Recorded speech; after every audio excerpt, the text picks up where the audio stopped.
예, 오늘은 역사를 주관하신 하나님이라는 제목을 가지고 함께 좀 말씀을 나누려고 합니다. 여러분, 과학 연구 분야에서요, 실험 도중에 우연히 얻은 결과에서 중대한 발견 또는 발명을 하는 것을 세렌디피티라고 그렇게 부른답니다. 그러니까 인류의 수명을 연장하는 데 있어서 가장 큰 공헌을 한 발명품으로 꼽히는 이 최초의 항생제인 페니실린 역시 이 세렌디피티의 큰 예라고 합니다. 그러니까 알렉산더 플레밍이라는 이 미생물학자가 박테리아의 성장을 억제하는 물질을 찾고자 오랫동안 연구를 했는데 1928년에요. 이 포동상 구균을 기르던 접시를 휴가를 떠나면서 이 배양기 안에 넣어야 되는데 깜빡 잊고 배양기 밖에 놓고 휴가를 갔다고 합니다. 근데 휴가를 갔다가 돌아와서 보니까 접시 안에 푸른색 곰팡이가 피었는데요. 그 푸른색 곰팡이 균 주변에는요, 이 포도상 구균이 깨끗이 녹아있는 모습을 보고 이게 이 곰팡이가 무슨 역할을 하나 보다라고 연구해서 만들어낸 것이 바로 페니실린이라고 합니다. 그래서 이외에도 찾아보니까 나일론, 우리가 일반적으로 쓰는 그것도 우연한 기회에 발견이 되었고 고무 타이어도 역시 마찬가지라고 합니다. 이 모든 것들이 다 우연한 기회에 새로운 사실을 발견함으로써 오늘 우리의 생활을 편리하게 만들어 주었습니다. 그런데 이러한 우연한 발명품들을 가만히 살펴보면 공통점이 다 있습니다. 여러분, 아무것도 안 하고 있다가 어느 날 갑자기 이런 것들을 알게 된 것이 아니라 그 이전에요, 열정을 다해 연구하던 연구자들의 수고와 헌신이 다 있었다는 얘기입니다. 그래서 엄밀히 말하자면 이게 우연한 발견이라기보다는요, 피나는 노력의 산물이라고 보아야 할 것이라는 겁니다. 우리도 이렇게 한번 주변을 돌아보시면 여러분, 확실한 것은 뭐냐면 남보다 더 수고하고 노력하면 남들이 보지 못하는 것을 볼 수 있는 여러분 특별한 안목이 생긴다는 겁니다. 지금 포도상 구균을 얘기하고 푸른색 균을 얘기했겠지만 여러분, 그 접시가 내 눈에 띄었다고 한다면요, 이 더러운 게 여기 폈네, 버려야 되겠다 하고 다 갖다 버리셨을 겁니다. 우리한테는 보여줘봐야 그 속된 말로 보아도 보지를 못하고 들어도 듣지를 못하는 일이었을 것입니다. 미생물에 대해서 무지한 사람에게는 뭐 더러운 것이 폈네라고 하지, 이것이 곰팡이가 푸른색이든 빨간색이든 노란색이든 아무 의미가 없었을 것이라는 겁니다. 그것이 플레밍의 눈에 띄었기 때문에 여러분, 페니실린이라는 그 놀라운 발견이 가능했다는 것입니다. 그렇게 보면 여러분, 신앙생활에서도요, 이 점은 굉장히 중요합니다. 그러니까 신앙생활을 본다면, 이걸 적용해 본다면 이건 영적 분별력이라고 할 겁니다. 그러니까 영적 분별력을 우리가 가지고요, 좀 보아야 할 것을 볼 수 있는 능력을 갖게 된다면요, 여러분, 그 사람의 신앙이라는 것은 정말 차원이 다른 믿음을 갖게 될 것입니다. 우리가 신앙생활을 하면서 가장 많이 시험에 들 때가 있습니다. 내 기도가 응답되지 않을 때입니다. 우리가 인생의 큰 문제를 앞에 두고요, 하나님 앞에 간절히 기도했지만 하나님께서 아무런 응답도 주시지 않을 때 우리는 흔히 이렇게 불만을 쏟아냅니다. 하나님은 도대체 어디서 무엇을 하고 계십니까? 라고요. 지난 주간까지 출애굽기를 다시 한번 읽었습니다. 굉장히 많이 읽었지만 이번에 또 출애굽기를 읽으면서 주시는 은혜가 또 남달랐습니다. 출애굽한 이스라엘 백성들, 사실 청소년 때는 출애굽을 읽을 때마다 이스라엘 백성들이 좀 이해가 안 됐습니다. 이 사람들 바보가 아닌가? 왜 그렇게 멀쩡한 기적들을 맨날 보면서도 하나님 앞에 돌아서며 불평을 하고 원망을 할까 생각을 했는데요, 모르겠습니다. 나이가 들어서 그러지만 이제는 그들이 이해가 되더라고요. 그리고 그들이나 저나 다를 게 없겠구나라는 것을 좀 철이 들어서 좀 보이기 시작합니다. 그러니까 예전에는 이스라엘 백성들이 참 어리석다라고만 생각했는데 가만히 인생을 살아보니까 이게 하나님도 좀 야속하신 부분이 참 많다라는 생각이 들었습니다. 누구나 다 한번 그런 생각이 들 겁니다. 여러분, 홍해 앞에 선 이스라엘 백성들, 이게 나라도 얼마나 두려웠을까요? 여러분, 앞에는 바다가 있고 뒤에는 나 죽이겠다고 지금 애굽의 군대가 쫓아오고 있습니다. 그렇다면 우리의 솔직한 마음은 어떻습니까? 이런 상황을 애당초 만나지 않도록요, 하나님께서요, 미리 홍해 쫙 갈라놓고 빨리 건너가라, 뒷일은 내가 책임질게, 이렇게 해주신다면 얼마나 이스라엘 백성들이 하나님 감사합니다라고 기쁨으로 그 길을 건넜을까라는 생각도 듭니다. 뿐만 아니라요, 여러분, 광야에서 물은 생명입니다. 출애굽한 이스라엘 백성들이 장정만 60만 명이라고 그랬습니다. 여러분 말이 60만 명이죠. 지금 대한민국의 군대 인원이 60만 명입니다. 그 군대 사람들이 하루에 먹는 음식의 양, 물의 양 상상이 가십니까? 부대 한 군데 해도 그 부식차가 몇 트럭이 왔다 갔다 해야 될 만큼 그런 상황입니다. 상상해 보시죠. 그 많은 사람들이 광야를 걸어가고 있다고 합니다. 먹는 것도 문제. 요즘은 그런 생각이 들어요. 화장실은 어떻게 했을까 생각이 듭니다. 그러니까 널린 게 화장실이라 생각할 수 있겠지만 그래도 여러분 그 넓은 곳에 60만 명이 옹기종기 모였는데 그래서 사람 눈은 피해가서 화장실을 봐야 될 테고 또 아무 데서나 그렇게 또 하면 냄새도 날 테고 위생에도 좋지 않았을 텐데 그런 것들은 어떻게 해결했을까? 그러니까 가만히 생각해 보니까요 여러분. 우리 교인들이 야유예배 한 번만 가려고 해도 여러 사람이 모여가지고 신경을 쓰고 어떻게 할까 어떻게 연구를 하는데 여러분 장정이 60만이지만 그 가족까지 따지면 대략 200만 명이라고 하거든요. 지금 브리즈번의 인구수가 한 160만 명이라고 제가 알고 있거든요. 그러면 이 브리즈번 인구보다도 더 많은 사람들이 지금 움직여 다닌다고 생각하면 여러분 이게 보통 일이 아니라는 겁니다. 근데 뭐 다른 것도 다 중요하겠지만 제일 중요한 건 물입니다. 물. 광야에서 물은 생명입니다. 물이 없으면요 목말라 죽게 되어 있는 것입니다. 그런데 홍해를 건너가지고 3일길을 광야를 걸어가는데 물이 떨어졌습니다. 근데 그때 겨우 마라라는 오아시스 하나를 발견하는데 그 물은 먹어보니까요 써서 먹을 수가 없었다는 겁니다. 자 여러분 이럴 때 우리가 흔히 하는 불평이 있죠. 먹지도 못할 거면 주지나 마시든지. 하나님이 지금 우리 약 올리십니까? 목말라 죽겠는데 물은 보이는데 여러분 더 힘든 거잖아요. 물은 보이는데 먹을 수가 없어요. 근데 목은 타들어가는 것 같아요. 사실 이럴 때 심리적으로 더 죽겠죠 사실은요. 아마 우리라도 그 자리에 있었다고 한다면 당연하게 불평이 입에서 쏟아나오지 않았을까 생각이 듭니다. 물론 하나님께서 그 물을 마실 수 있도록 바꿔주십니다.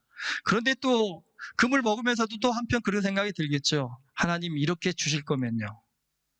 아니 목말라 죽겠는데 처음부터 왔을 때 먹게 해주시면 얼마나 좋겠습니까? 왜 하나님은 홍해도 애간장 다 태우게 하고 건너게 하신 다음에 이 물마저도 이렇게 애간장을 다 태운 다음에 먹게 하십니까? 하나님 진짜 좀 너무하시는 거 아닙니까?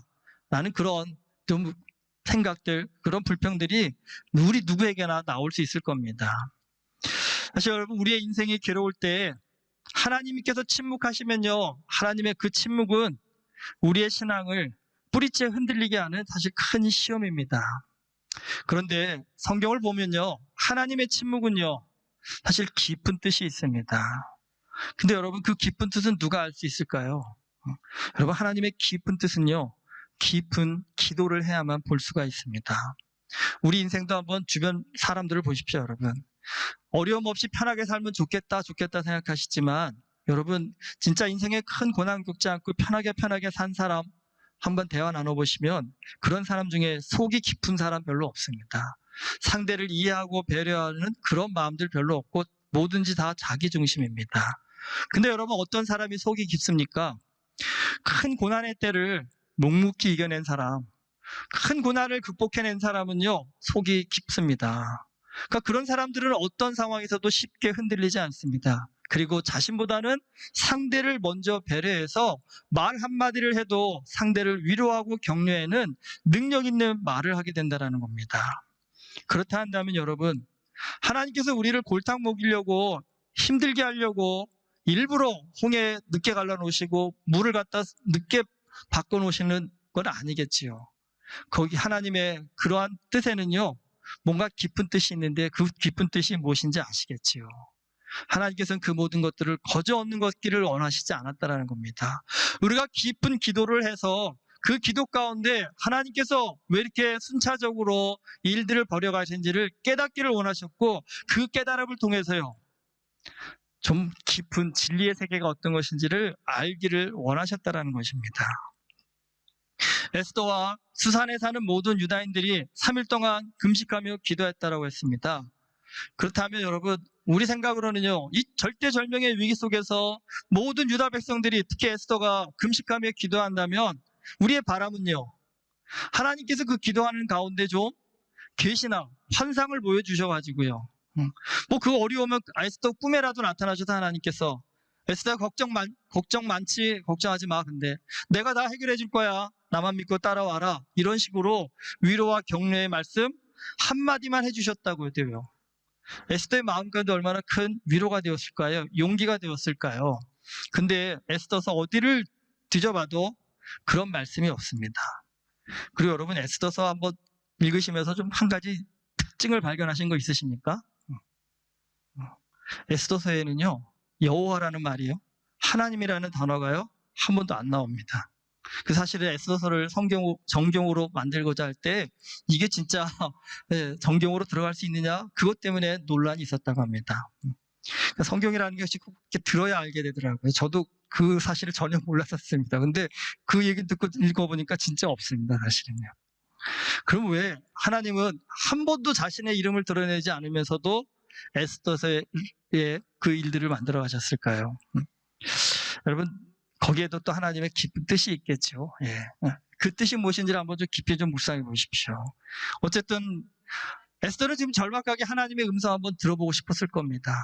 하나님께서 좀 어떠한 방법, 아하수에로 왕을 내일이며 만나러 가야 되는데 아하수에로 왕이 귤을 내밀면 사는 거고 안 내밀면 죽는 건데 하나님 어떻게 하면 좋을까요? 거기에 대해서 좀 하나님 좀 방법 좀 알려주시면 좋겠습니다 라고 했을 때 하나님이 어떤 좀 영감을 주시든지 계시를 주셨으면 너무 좋았을 텐데, 그리고 하나님은 에스더가 간절히 기도하는 3일 동안 침묵하셨습니다. 에스더는 그 침묵을 딛고 자신이 간절한 기도를 한 후에 할 수 있는 최선의 선택을 하고 아하수에로 왕을 찾아갔다고 했습니다. 근데 여러분, 에스더서에는 하나님의 이름이 한 번도 나오지 않지만 여러분, 하나님의 역사하심은요, 누구도 부인할 수 없을 만큼 확실하게 드러나고 있다는 사실입니다. 에스더가 아하수에로 왕을 찾아가서 뭐라고 얘기합니까? 내일 자신이 파티를 열 테니까 와 주십시오라고 요청을 했다라는 겁니다. 그리고 에스더가 돌아갔습니다. 그런데 오늘 말씀해 보면요, 그날 밤에 왕이 잠이 오지 않았다고 합니다. 여러분, 잠이 오고 안 오고는 누가 주관하는 일일까요? 물론 내가 졸려 온 것 같고 내가 잘 수도 있겠지만, 여러분, 어느 날은 피곤을 한데도 잠이 안 오는 날이 있습니다. 그건 분명히요, 내가 내 몸을 주관한 것이 아니라요, 하나님께서 우리의 몸을 주관하신다라는 겁니다. 근데 잠이 오지 않습니다. 그 다음이 또 신기한 일이 일어납니다. 여러분, 잘 알다시피 아하수에로는 파티를 즐기는 왕이었습니다. 여러분, 파티 즐기는 사람 치고 술 좋아하지 않는 사람은 분명히 없을 겁니다. 아마 아하수에로 왕도 술을 굉장히 좋아했을 겁니다. 그럼 여러분, 술을 좋아하는 사람이 밤에 잠이 오지 않습니다. 상식적으로 생각해 보셔도 뭘 했을까요? 다들 술 한 방울도 안 하신 얼굴처럼 딱 시침을 대고 계시네. 이해되시죠? 예, 술 좋아하는 사람이 잠이 안 온다면 밤에 뭐 하겠습니까? 당연히 야, 술 한 상 봐갖고 와라, 잠이 오지 않는다라고 그렇게 부르지 않았을까요? 그런데 여러분, 뜻하지 않게 오늘 아하수에로 왕이요, 뭐라고 얘기하냐면 역대 일기를 가져와서 읽게 했다고 합니다. 사실 아하수에로 왕의 역사에도 보면 그렇게 정치적으로 열심히 있는 왕이 아니라고 나옵니다. 놀기 좋아하는 왕이었기 때문에, 전쟁 좋아하는 왕이었기 때문에 행정적인 일을 그렇게 열심히 하는 왕이 아니었다고 하는데, 여러분, 잠이 오지 않는 그 밤에 소설책도 아니고요, 만화책도 아니고요, 평소에 자기가 처리하느라고 골치 아팠던 궁중의 일들을 기록한 그 역대 일기 책을 갖다가 읽게 했다라는 것, 이게 정말 특별한 일인 겁니다. 신기한 일인 겁니다, 사실은요. 그런데 여러분, 궁중의 일기라는 책이 뭐 이렇게 얇은 단편 소설이 아닙니다. 정말 이 도서관을 꽉 채울 만큼 굉장히 많은 책입니다. 그런데 그 많은 책 중에 하필 신하들이 읽었는데 어떤 기록이 오늘 나왔습니까? 모르드게가 왕을 암살하려는 음모를 고발했다는 내용이 읽혀졌다라는 겁니다. 여러분, 이게 우연이라고 하기에는요, 너무나 기막힌 우연이 아닐 수가 없습니다. 그런데 여기에서 또 하나의 반전이 일어납니다. 특별한 점이 있습니다. 여러분, 에스더서를 좀 쭉 읽어오지만 아하수에로 왕의 특징이 있습니다. 이 사람은 질문을 안 합니다. 어쩌면 당연히 해야 될 질문조차 하지 않는 사람입니다. 하만이 페르시아 제국 내에 한 민족이 한 왕의 명령을 따르지 않는다면서 다 죽여야겠다고 건의를 하고 서류를 내밉니다. 도장 찍어 주십시오. 근데 여러분, 아하스웨로 왕이에요. 적어도 우리가 아하스웨로 왕이었다 한다면 아무리 정신 나간 사람이라고 해도 한 번쯤은 물어보겠지요. 그게 어떤 민족이냐? 그게 누구야? 라고 물어볼 만도 한데 아하스웨로 왕은 묻지도 않고 도장 찍어줍니다. 그리고 지난 5장에서도 보면 에스더가 아하스웨로 왕을 찾아와서 자신의 파티에 누구를 초대합니까? 왕을 초대하면서 하만도 같이 좀 데리고 와 주십시오라고 그렇게 얘기를 합니다. 상식적이라고 한다면 여러분도 궁금하지 않을까요? 여러분이 아하스웨로 왕이면 신하 중 이거 한둘이 아니잖아요. 근데 그 많은 신하 중에 왜 하필 하만만 에스더가 데리고 오라고 할까? 궁금하지 않으세요, 솔직히? 그러면요, 좀 물어볼 만 하잖아요. 아하스웨로가 왜 하필 하만이 있냐고, 왜 하필 하만만 데리고 오라고 그러느냐라고 물어볼 만도 한데 아하스웨로 왕은 뭐라고 합니까? 그냥 오케이 합니다. 이게 쿨한 건지 좀 생각이 없는 건지 모르겠는데 좀 특별한 사람입니다. 그런데 여러분, 그 특별한 사람이 오늘 또 특별한 일을 합니다. 이처럼 우리가 보기에는 아주 상식적인 질문해야 될 상황에서 전혀 질문하지 않던 아하스웨로 왕이 오늘 모르드게의 이야기를 듣고는요, 에스더에서 처음으로 질문을 합니다. 그래, 모르드게가 그런 공을 세웠어? 그런데 모르드에게 무슨 상을 내렸느냐? 여러분, 이것조차도 참 특별한 일입니다. 아무런 상도 내리지 않았다고 신하들이 얘기하니까 왕이 뭐랍니까? 상을 내리고 급히 누구 신하를 찾는데 그때 하필 누가 와 있으니까 밖에 하만이 또 와서 대기하고 있었다는 겁니다. 그러니까 모르드게를 죽이려고 찾아왔던 하만이 오히려요, 모르드게를 높이는 일에 오늘 앞장서게 되었다는 겁니다.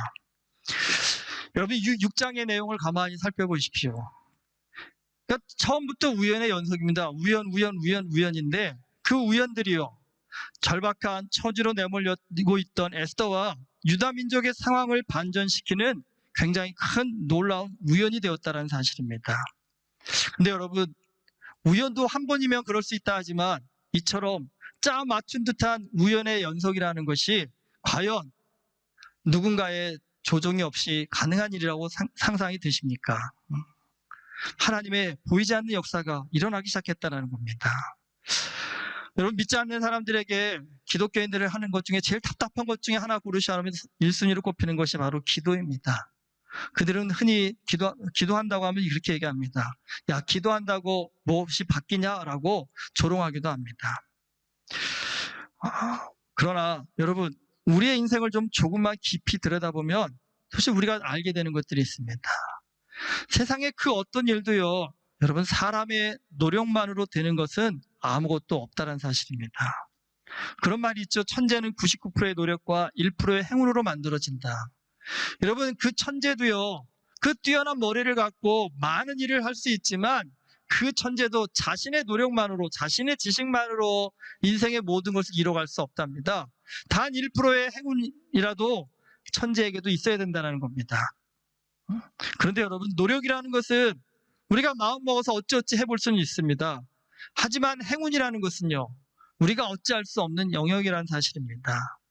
근데 여러분, 기도를 하면, 깊은 기도의 능력을 갖게 되면 그 사람은 이 행운의 주관자가 누구신지를 알게 된다는 겁니다.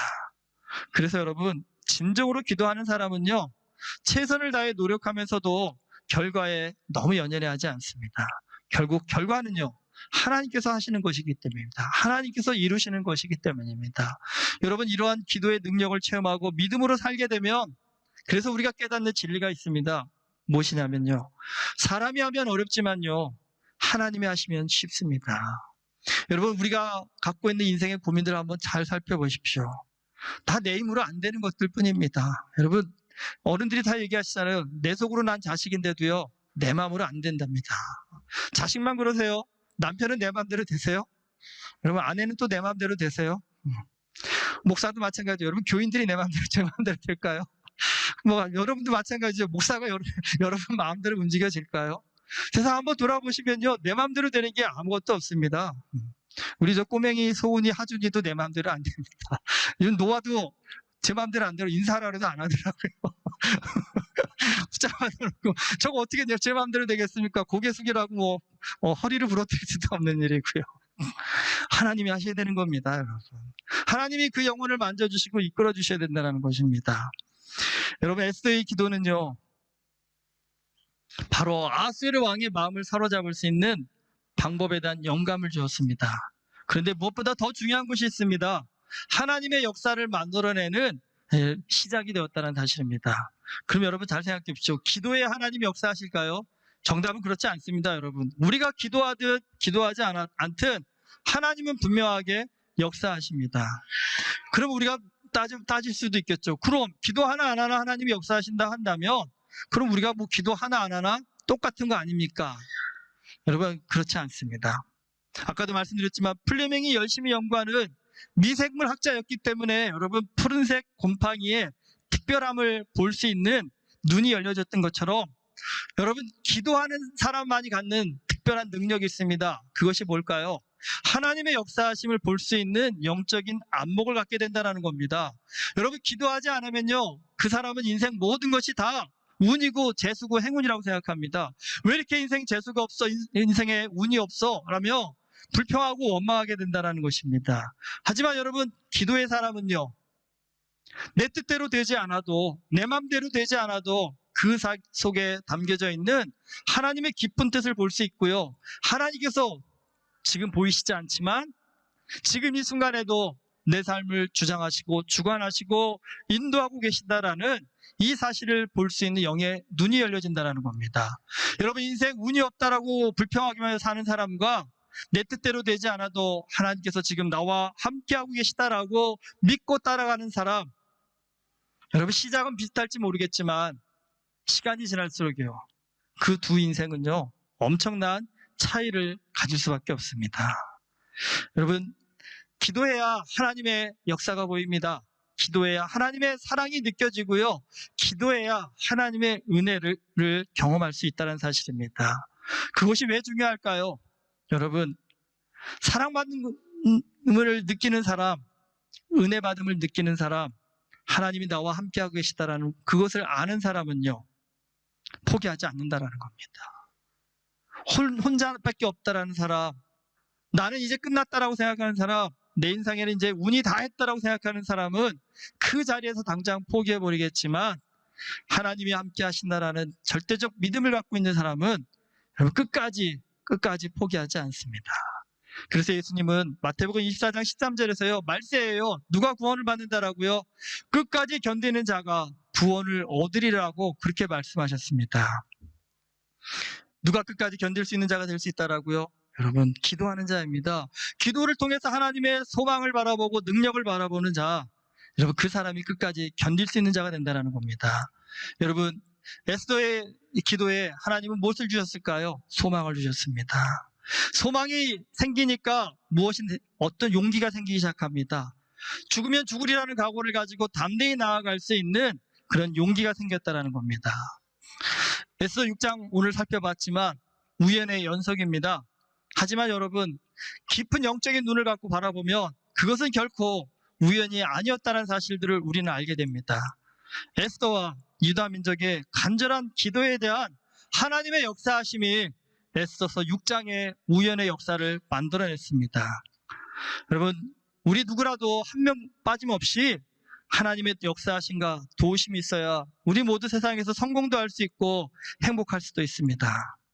근데 하나님의 역사하심과 도움은요, 기도하는 자에게 임하신다는 사실입니다.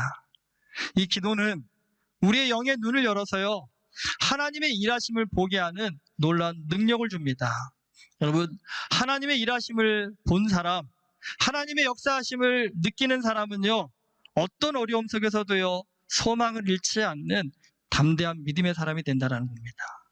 오늘 예배 가운데 나온 우리 모두가 좀 간절한 기도의 사람이 될 수 있기를 소망합니다.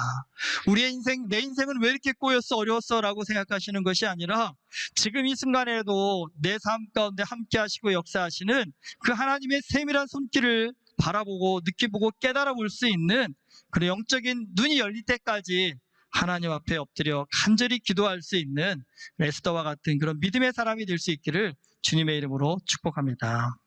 기도하시겠습니다.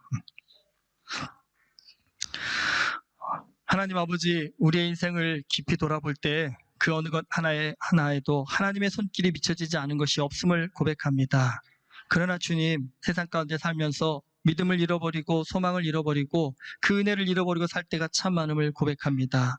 오늘 에스더서를 역사하시고 이끌어가시는 하나님의 놀라운 손길을 바라보며 우리가 다시 한번 주님 앞에 엎드릴 수 있는 자들 되게 하여 주시옵소서.